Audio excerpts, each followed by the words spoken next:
Hello everyone, welcome to book club number 37. This is number 37 of this book, A Radical Awakening. This is my reader's copy, fully dog-eared. We're talking about a radical awakening and what goes in it. How many of you here are reading the book as we speak? I'm on book club number 37. Hi everyone, good to see you all. Come on in. Hi, everyone. So we're going to talk about courage today. What does courage mean? What does it mean to live a courageous life? Gabby, you reading the book? What page are you on? Did you just start? Come on in, guys. Book club number 37. We're going to talk about courage. You read it already. Indy, Sam, Forever. You read it back in May. It's a fantastic book. Listening to it on Audible. I'm reading your Bible, Litiana. It's very confronting, delrin says. Why is it so confronting? What is the confronting part? Listening to audio and reading. Cheryl, you finished it. Halfway through. Can't wait to start. Deconstructing patterns. I'm keeping the ego at bay. You bought 2 books. Seashells Ninja. Finished it today. I love it. I'm happy you're reading it. So why is it confrontive? Courage to me is acknowledging the need to work on myself after everything that has happened in my past. I love it. What is courage to you? Write me your definition of courage. Aripa has listened to it a few times already, confronting so many ingrained limiting beliefs. So do you believe in marriage anymore? Arna asks. Bought 3, giving them away as my gifts. So whenever people ask me if I believe in this or I believe in that, I say the point is not to believe. I'm trying to not believe, because when you believe, just by nature of believing, it's an option. So I don't like to believe in options. I just like to know what it is.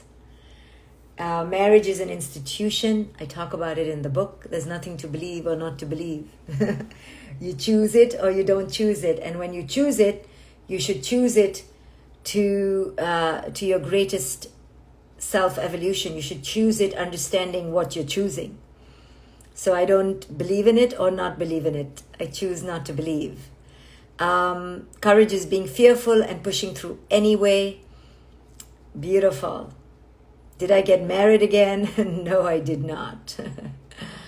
Do you believe in Jesus Christ? I choose not to believe in anything or anyone except in the is-ness of the is-ness. The Buddha said that nirvana is the extinction of beliefs. When you live according to nature, you don't have to believe. You just live in the is-ness of nature. Beliefs are constructions of mankind in ideology, in self-imposed beliefs, in good or bad, in duality, in limitations. When you live according to the is-ness, there is no need to believe. Or at least you know that your beliefs are just beliefs.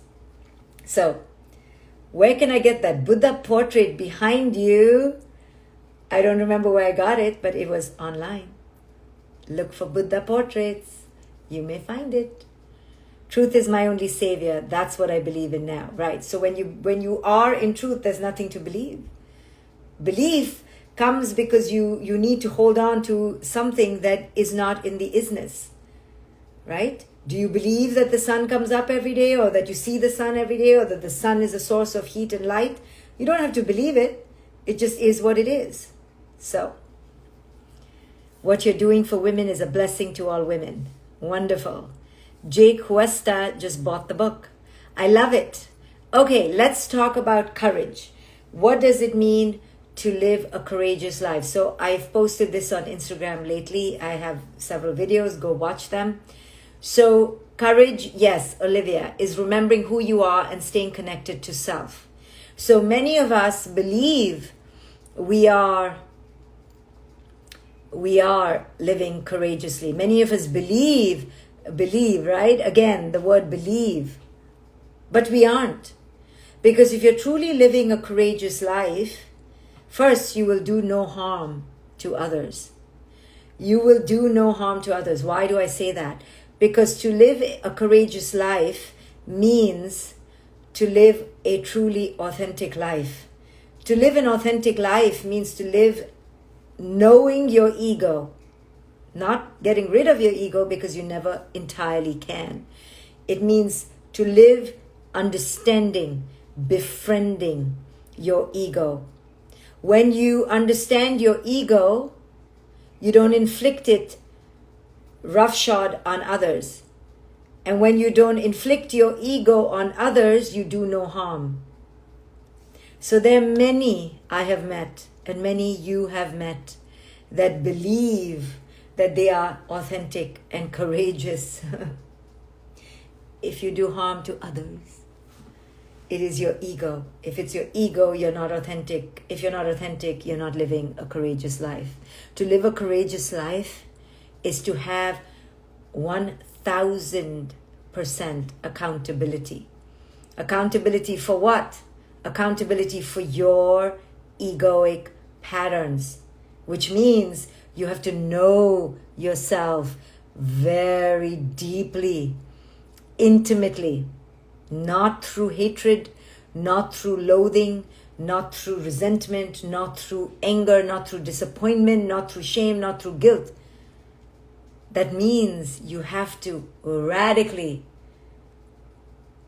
enter an honest, transparent, and truly self-honoring life where you honor the ego, you honor your rage, you honor your lack, you honor, which means just by honoring, you've integrated because you see it all. It's not to not have. Nobody can not have, okay? The Buddha sat under a tree for I don't know how long to not have. You and I are not sitting under any tree anytime soon. So we're going to have. So it's not about not having. It's about integration. What is the ego trying to tell me? What is the ego trying to protect? What is the lack that I haven't healed? Knowing yourself and evolving is a mastery. Beautiful. Of course, life happens now. She writes, I'm not there 100,000% yet. I'm doing great, but I have to work on breaking my ego daily. I guess progress is better than doing nothing. Progress is all there is. There is nothing better than progress. There is nothing better than the process, and process is progress. Finished. End of the situation, the dialogue, the conversation. You're in it now, you're in it now, you're in it now, you're in it now. So, when we are not fully self-acknowledging, self-honoring, self-accepting, all parts. So on page 311, I write, integrating all our broken pieces. This is from A Radical Awakening, my tacky reader's copy. Page 311, integrating all our broken pieces. Having compassion for ourselves means accepting all the parts of ourselves. Yes, the good, the bad, the ugly. We even need to have compassion for the part of us that cannot have compassion for ourselves.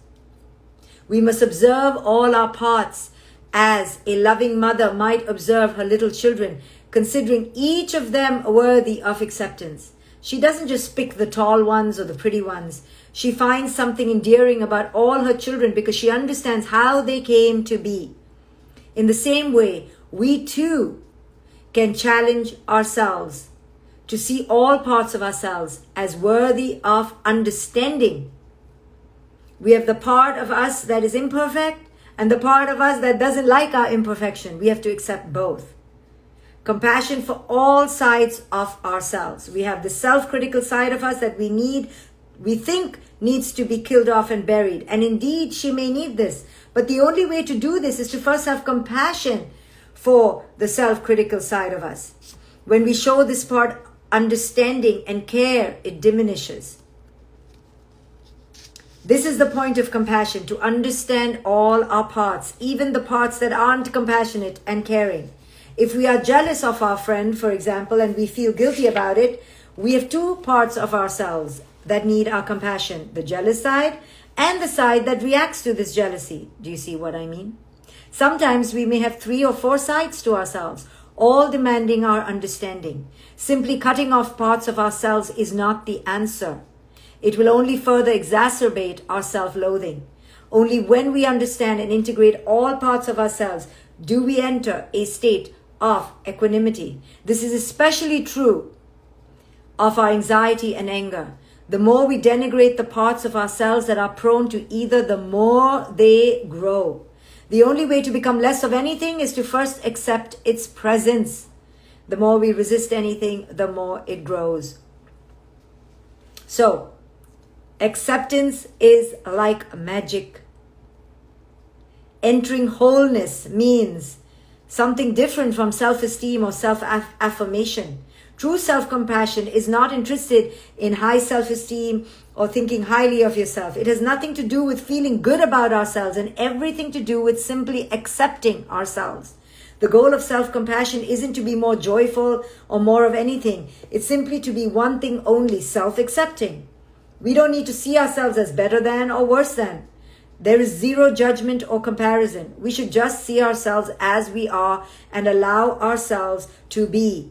Even if we are judgmental, we must see ourselves, this part of ourselves, with compassion. So, here's the thing. We haven't learned to have radical accountability, yes? So because we don't have radical accountability moment by moment, we have fooled ourselves to believe that we are entitled in some way. Entitled to what? Entitled to whatever our belief system says we are entitled to. I'm entitled to that person loving me forever. I'm entitled to that person giving me more money. I'm entitled. So if they don't give it, I take it. And when I can't take it, I loathe them for it. Most couples that go wrong, astray, talk about this, right? They enter this place of entitlement. Oh, you're not my way, I kill you in my head. You no longer exist for me. I had a friend who told me that I don't exist for her anymore. Why? Because I chose to disagree with her. I chose not to go along with her story. Okay, I kill you off. How ridiculous. What she's saying is that she cannot accept all parts. Sorry, my hair is like annoying me. She cannot accept all parts of herself. So she cannot allow anybody else to not understand her completely because she doesn't understand herself completely. So because she doesn't understand herself completely, when I don't understand her, she's like, I cut you, I cancel you, right? So people do this all the time only because they themselves cannot fully integrate and accept themselves. So it's not our role actually to be honest. When I was being honest with this person, I was just telling them what they were putting out in the world to me, but they could not accept it. No problem. I don't have to be resentful now. I don't have to be ununderstanding. I need to understand. Okay, I get it because I understand myself. When you understand yourself and you see your own versions of your own panic and fear and anxiety manifesting itself in all sorts of ways, you can understand other people's panic and fear coming out in their ways. Now, it doesn't mean that you have to accept abuse. It doesn't mean you stick around when someone is betraying you, when someone is stealing from you, when someone is degrading you. You walk away. But you understand that they are out of alignment, not because of you, right? So as you begin to clean up your own inner space, you don't take on the bullshit of others and you don't do harm through your ego. You really begin to become a healing presence in the world because you are healing toward your own many inner children. And because you are healing and accepting of your own inner children, You understand when someone else around you cannot take it for their inner children. They're so cruel to their inner children that they project on you. Whatever they're projecting on you is how they feel about their own inner children. So this person who was canceling me was actually cancelled in her own life and was cancelling herself. So because she cancels herself, she cancels me. And that's what happens to many of us. But we do it too. We do it to others too. Oh, you don't believe in Jesus Christ? I cancel you. You don't believe in heterosexuality and you're homosexual? I cancel you. You know, we're canceling everybody. And even the New Age liberals, you know, cancel the old conservatives because they don't accept the liberal. No, don't cancel the conservative if the conservative doesn't understand your liberalness, because then you are doing the same thing the conservative is doing to you. If the liberal cancels the conservative, how is it different than the conservative canceling the liberal? So true liberalism, my dear friends, has nothing to do with he, she, they, them, or whether you're gay or you're not, or you wear, you know, all the colors of the rainbow. That's not true liberalism. True liberalism is your own internal freedom to be yourself. If you are truly liberal with your own inner self, you don't need endorsement from the external world, liberal or conservative. And because you are integrated within yourself, you're not looking for the conservative to cancel you so that you can cancel them. That's not how change occurs. Mother Teresa said, "No, I will not go for an anti-war rally." She's like, I'm not anti-anything, but take me to a pro-peace, I'll go. So whenever you resist another, however wrong they are, you are doing the same thing they're doing to you. And that's why Mahatma Gandhi, in his non-violence, said non-violence. Because when the British were ruling India, the way he had to fight it, but not fight against it. He had to fight the systemic injustice of it. So there was no person to fight. Therefore he told the Indians, no violence. Because we're not fighting a person. We're fighting ideological rigidity and ideological conservatism and ideological warfare. And ideological warfare cannot be fought by weaponry. It must be fought by morality, by righteousness, by energy. And that's what Mahatma Gandhi did. And that is the radical way to create change. Now, it's very hard because you're standing there and you're getting beaten. If you watch the movie Gandhi, you will see. Go watch the movie Gandhi and see how they took a beating. Because they understood that if they beat back, it was just going to be senseless warfare. So it is with us. The reason why we project warfare onto the other is because we are grossly dislocated within our own being. So when you ask me, do I believe in Jesus Christ, or do I believe in marriage, or do I believe in gay or straight, I will not answer you. I will try not to answer. I will not answer it because ideology is the cause of warfare. When you suspend beliefs, you are the greatest liberal. So liberalism is freedom from beliefs, not I believe in liberal views. That's still a liberal view. Liberalism is to be free of the view. When you're free of the view, you can be in essence. And you do not look at the other as, are they coming toward my liberal side? If you have a side, you're not liberal anymore. Because liberalism includes the whole thing. Do you understand? This is radical politics.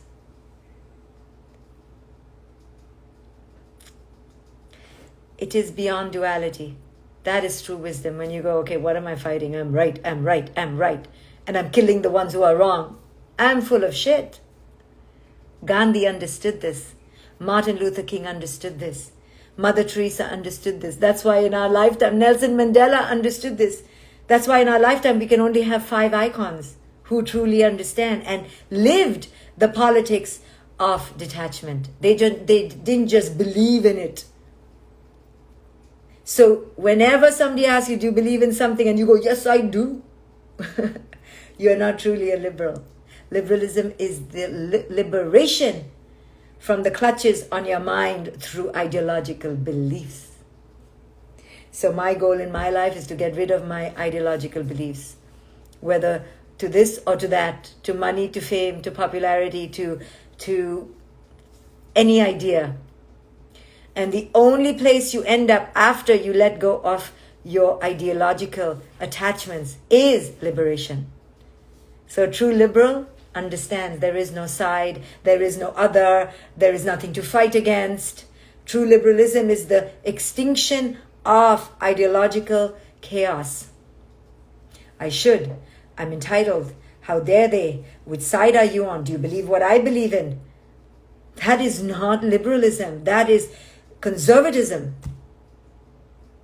So if you really want to be radical and you really want to cut the bullshit that's happening in this world, stop being part of it. And part of the way to stop being part of it is to understand your own conservatism. And how do you begin to understand your own conservatism? Is you begin to see it in your own psyche. Oh, I only like my this part. I don't like my that part.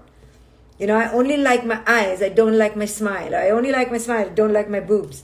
That is such conservatism. Or even saying, I don't like conservative people. Now, I have been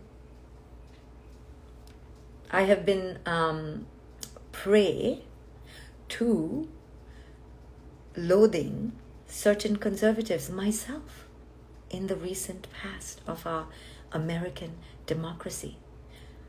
So what to do? I did it. I loathe. But I tried to understand the ego, but I failed. I hated, I canceled, I loathed. Now what to do? Now I don't have to deal with it because the person is not in power anymore. But I'm just joking, yeah? I'm just saying that I'm talking, but I have also loathed. I'm always ready and quick to say when I go into the gutter of my own loathing. I cannot accept. I could not accept. So not in this lifetime. Yes, that I accepted that I had to enter loathing. So I tried to loathe lovingly. That's the best I could do. I couldn't do better than that. So you can only do what you can do, but at least understand what is the problem. Mahatma Gandhi didn't act like the British imperialist rule was not in his country. He didn't act like, oh, there's nothing going on here. No, he used his mouth. He used his talk. He used his energy, and he used his power. So I fooled myself to think that's what I did with our last president when I spoke out a bit too much. But anyway, this is not about me. This is about ending the hatred within. True liberation is ending the hatred within. True liberation is understanding the duality that exists in our minds. How do you loathe lovingly? You loathe lovingly when you know that your loathing is coming from your ego and your fear. So, I'm just joking. I didn't really loathe a lot. But I knew my loathing was coming from my own panic attacks, my own scarcity. I was not wise enough to rise above. So that's loathing lovingly. And when you do no harm in terms of physical violence, you just try to end the ignorance that is around that person. So Gandhi did not say, oh, British, come walk all over me. No. He stood up and told them, you're wrong. You cannot take away the rights of my people. You cannot have injustice. You cannot have physical domination. But he had no violence against them. And he went to prison, 13 times, waiting for them to peacefully leave. And ultimately, finally, the Indian people got enough inner sovereignty that the British could not control them anymore. But it took 20, 30 years. So, this is about when you have an ideological difference in someone, check your own ego. And then choose the rightest action, the bestest action that is available to you through discernment, through love, through understanding that your ego is activated because their ego is activated. Now, how do I rise above? So, Understand, it's not about the president or about the person or about the British or about the white person or the black man. It's about the ideological ignorance that exists represented by that person. But you cannot fight ideological ignorance if you yourself are ignorant. So, check yourself first. And part of that checking toward a better culture is about self-integration, is about inner wholeness, is about receiving your own self-reflection for yourself, your own validation for yourself. When you do that, you disintegrate rigid archetypal belief systems and you enter the oneness of all humanity. You enter a oneness consciousness because you've disintegrated the separation within yourself. When you disintegrated the separation within yourself, you don't have separation with the other. You just see others as representations of their own ideological rigidity and ignorance. There is no person you hate anymore. So the people in my life, I don't hate them at all who've hurt me. I fight the ideological ignorance that caused them to act in that way. And how do you stand up to ideological ignorance? You can stay, you can accept, you can leave. But you understand that you're not fighting the human. You're fighting the ideological ignorance. So ideological ignorance comes from attachment of belief systems. So if you yourself are attached to belief systems that they should not treat me this way, you are no different than them. So true liberation is to understand it is the extinction of all conservative separation within yourself. It is the extinction of all rigid superiority within yourself. It is democracy within yourself, which means all your parts are fully accepted. All your parts are democratically allowed to have sovereign entity. There is no hierarchy of, I like this part, I don't like that part. So until we disintegrate the separation that lies within us, which means we stop loathing parts of ourselves, which means we enter radical, honest, accountable self-wholeness and acceptance, we will not heal the other when they are in their ideological rigidity and ignorance, and therefore we will cause warfare, and therefore it'll be ego to ego to ego to ego to ego, and that is what this dimension is about. So true liberation is the liberation from ideological attachments. So don't ask me if I believe in anything. I'm trying very hard not to believe. And to accept the is-ness of the is-ness of the is-ness. That's it. So true acceptance of the self is the pathway forward to world peace. Okay? So you can go ahead and have the UN and have the CDC and have the whatever else they have, the Hague and the Davos World Conference. Doesn't matter. Doesn't matter. If you haven't healed your inner wholeness, the broken parts within you, you will keep projecting it onto the other. You will do harm. You can only do no harm when you have your own ego under full awareness and acceptance. You cannot do harm. So, really sit with yourself. Ask yourself, do you truly accept who you are? Do you truly understand who you are? Do you understand where your belief systems have come from? Most of your belief systems are completely constructed by other people's unconsciousness. So, these are hard truths. But as long as you believe, as long as you're rigid, as long as you hold on to me is right and you are wrong, and I'm a liberal and you're a Republican, I'm a Democrat, I'm pretty, you're not, I'm smart, you're not, you're just completely about to engage in warfare. It just hasn't manifested yet. Because you're in warfare here, you're in warfare there. And as long as you're in warfare here, there is coming. When the conditions rise and the trigger comes, warfare comes out. So a world that doesn't focus on self-inner growth and healing, like our world does not, will be a world of unremitting warfare, as it is. So, all that we're doing out there in terms of progress is an exercise in not only futility, but in utter destruction. I'm watching destruction about to come. More destruction coming. And we keep doing things from the ego. And we don't heal the inner self. What are we doing? So, without getting frustrated at what is out there, I choose to simply go inward and do my work. Because at least I can do that. So we can always do that. So if you're upset at the ex-husband or the ex-friend or the ex-boss, stop wasting your time. Turn inward. What do I need to learn? How do I need to grow? How do I need to heal? How did I co-create this? And I talk about all this. Yes, Yogi Zen, get the book. In a Radical Awakening. So go grab it, guys. Thank you for listening. I know this turned into a really heavy talk. I don't know what happened to me. I guess I'm just in that mood. So I'll end before I go on and on. But it's really about just, healing the parts of yourself.